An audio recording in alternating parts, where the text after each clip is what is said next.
Alright, so this video is going to be on, it's an introduction to alkyl halides, as well as a little bit of nomenclature and physical properties. But we kind of already know that stuff. So to define an alkyl halide, it is an alkyl group with a halogen bound to an sp3 carbon. Okay, and so this is important, an important distinction, as if that halogen is bound to an sp2 carbon, then it's something else. Okay, so it may be classified as a primary, secondary, or tertiary, as we've seen in previous chapters. And also remember, in terms of degrees of unsaturation or like molecular formula, we have a Cn, H2n plus 1, and then X being the halogen. So here's an example of an alkyl halide. Okay, so we've got just random chlorine, bromine, fluorine. We have this chlorine. This would be an example of a secondary alkyl halide, at least portion. Then we got a tertiary as well as a primary for that fluorine. Okay, so again, we've seen this before, so hence the quick overview of that. Now, here in red, I have an example of a halogen bound to an sp2 carbon, and this is called a vinyl halide. And this one right here is a benzene ring with an halogen on it. That's called an aryl halide. And these two are not the topic of this chapter because they are not alkyl groups with the halogen bound to an sp3 carbon. Okay, and so they do not undergo the same reactivity that an sp3 carbon with the halogen would. Okay, so those are not to be confused with the ones I'm drawing in blue. So these two right here, notice they have an extra carbon, right? So that halogen is actually bound to an sp3 carbon, okay? And so the one on the left, here, let me write that down because it is important that we are at least noticing the difference, and that's the obvious difference. X is bound to an sp3 carbon, and these are in fact part of the discussion in chapter 7, okay? As well as that one on top, okay? So, what are they called? The one on the left is called an allylic halide, so that's an allyl group. And then the aromatic one is a benzylic halide, because it's got that benzene ring, but it's that extra carbon in between that makes the difference. All right, so that's pretty much it for the introduction of alkyl halides. Now we want to talk about nomenclature. So remember, nomenclature is just the naming of compounds, okay? And we already know the rules for naming alkyl halides, so it's the same rules, okay? But now we have to add the prefixes fluoro or chloro or bromo or iodo to help us kind of identify the substituents that are on the alkyl group, okay? And those being halogens in this case for this chapter. So again, it is literally just the same rules, so I'm not going to go over those rules because you don't want to see me read off the rules when you could just read off the rules. So what I'm doing is I'm going to give you an example and just kind of give you a rundown of how I might go through naming it. I think you'll get more out of that. Okay, so this particular compound, what we have is, let's see, 8 carbons that way, and then we do have a branch, so we want to check, make sure it's not different or longer. They're both 8, so I'm going to go with the red dots to indicate my parent chain, because it would be the same if I went off to the blue, but I like the way it's drawn just straight across. You remember, right? You remember. Okay, well, if you don't remember, you should probably go review those either in this chapter or the earlier chapters, okay? All right, so you guys remember when George Lopez was a thing? I think he's still a thing, but ain't nobody got time for TV like that. So anyway, we got to number our parent chain, right? So we're numbering from left to right in green, 1 through 8, and then we'll number from right to left in pink, pretty in pink. I like this color, I'm not gonna lie. It's great. So when we go from right to left, we get the first substituent at the 3 position. When we go from left to right, it's at the 4 position. So we're going to go from right to left, pretty in pink. That's a 3-ethyl. And then at the 5 position, we've got a 5-chloro group, okay?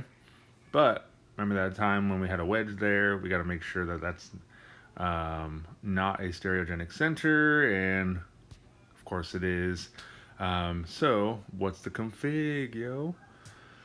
Well, let's quickly do this. So remember, there is a hydrogen poking out at us, and that is priority number 4, obviously. So if that's the case, then we have chlorine number 1. And then if we use our hand, hydrogen's our thumb pointed out at us, chlorine, our hand is pointed straight up. We rotate to the right with our left hand, and that's an S configuration. Because again, the lowest priority is pointed out at us, so that's when I use my hand. And then we've got an S in parentheses, and then a dash, not 3.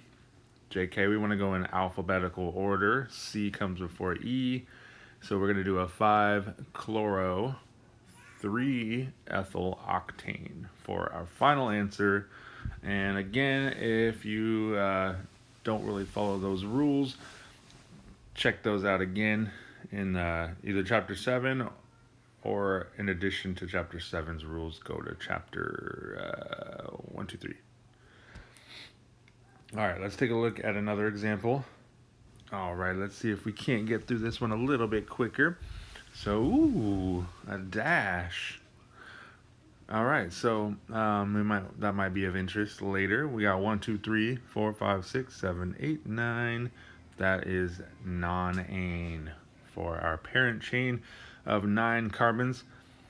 Now, it's obviously from left to right because the first substituent, fluorine, is on the left side on the first carbon. So,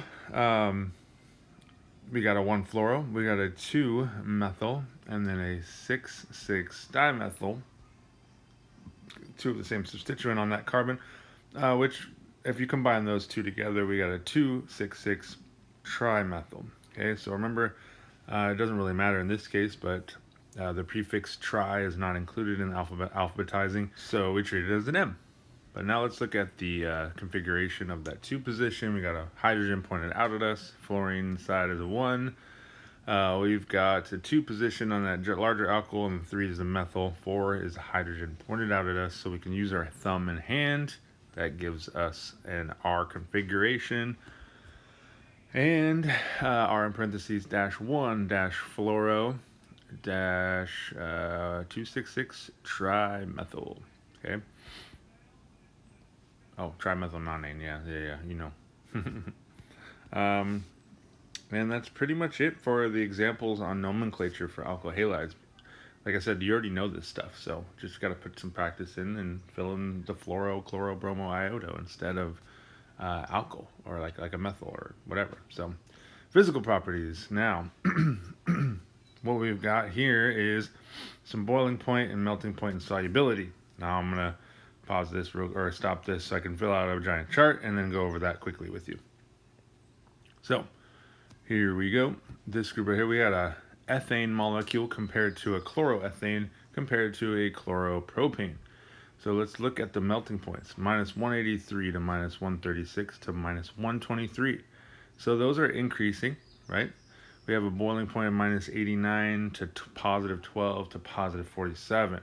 Those are also increasing boiling point and melting point, and that is because we have, from the first 2, we have a more polar group because that chlorine carbon bond is polar, but then we also have an increase in electron density as we go from the chloroethane to chloropropane because we have additional carbons and hydrogens, okay? And so that's why we have that increase in boiling point as well as melting point.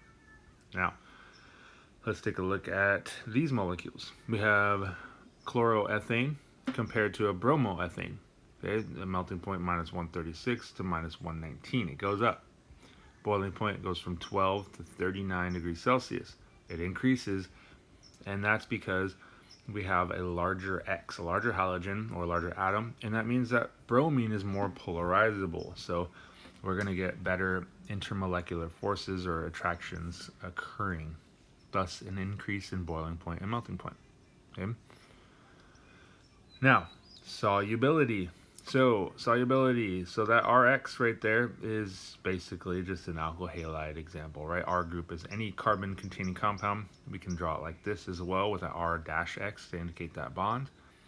And it's insoluble. So because there's no hydrogen bonding, it's got very minor polarity, and sorry, that's going to be in water. And since there's no hydrogen bonding and it's minor polarity, it's going to be fat soluble, or it's soluble in non-polar solvents. Okay, and that's because it mainly contains CHs. Okay, it's mainly CHs. That means it's going to be pretty much looking like a fat. That's why it's fat soluble, and it's going to be soluble in non-polar solvents. Methylene chloride and hexane. We've seen methylene chloride in the lab. We did caffeine extraction. We combined it with water, right? And so remember, those two were not miscible. They were immiscible liquids. And hexane is the same. So that's like a gas or oil and will not be soluble or mix with water. It forms two layers. Okay? And that's pretty much it for the intro to alkyl halides, as well as some physical properties and nomenclature. So get that practice in and let me know if you have any questions. Okay, so you know how quarantine be, right? It's kind of tough hanging out with the same people all day, every day. And I was talking to my wife, and she was like, "Dude, you're so immature." I was like, "What are you talking about?